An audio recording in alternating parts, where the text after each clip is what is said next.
Hi, good morning, everyone. I am Hitesh, founder of Silverpush. So before I start, how many of you have actually seen this TV show called White Lotus? White Lotus? Okay. So the people who haven't seen, it's a show about murders in a resort. And I feel it's actually much more than that.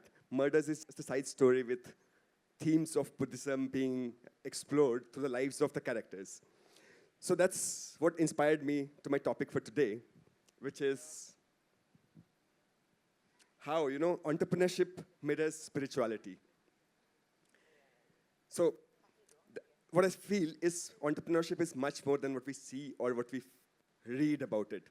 And I'll start with my own little background. In India, in my childhood, tourism meant going to temples. And in fact, festivals was all about worship. And when I was a kid, my dad used to teach me about the science of mind, which of course I didn't understand at that time, just like every other subject at school.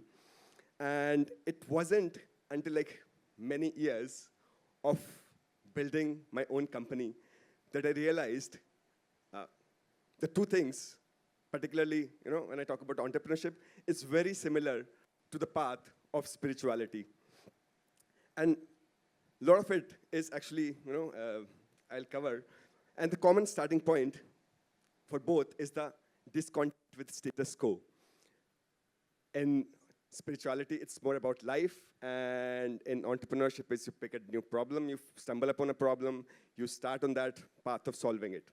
And Buddha says, life is suffering, and you cannot escape suffering.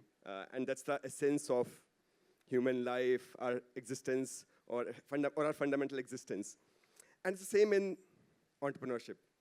You have to go through suffering, whether it's, for funding, co-founders, family, money. So there's always all the starting point, or the whole journey is filled with it.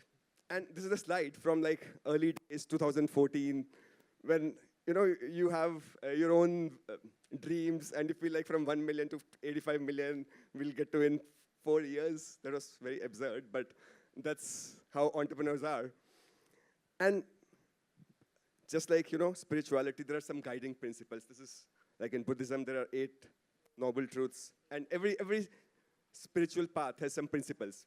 And similarly, entrepreneurs define their own values. We call it values, where you set it up for the teams, for yourself, which define the path that you take. And it's also defined by mission, vision, but that's how we work towards it. And just like life, entrepreneurship has even more distractions. LinkedIn, you see news about competition, you see, funding news about other startups, and you get distracted. So the only thing that you have to do is stay on your path, have faith in what you're doing. And it could be years, years before you actually see any success. And that's the only thing that can keep you going. So coming to, where we get to, in spirituality, we get to become one with what we, with our life, with our mind, with consciousness, and we sometimes also call it God. In entrepreneurship, it's becoming one with our work. You become one with what you're building, with your own creation. I would say we talk about work-life split. I would say both become the same when you're building a company.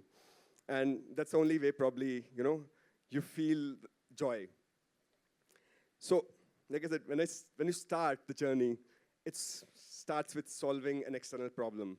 But over years, you realize it's more about, you are solving something inward. So yeah, thank you for listening to me.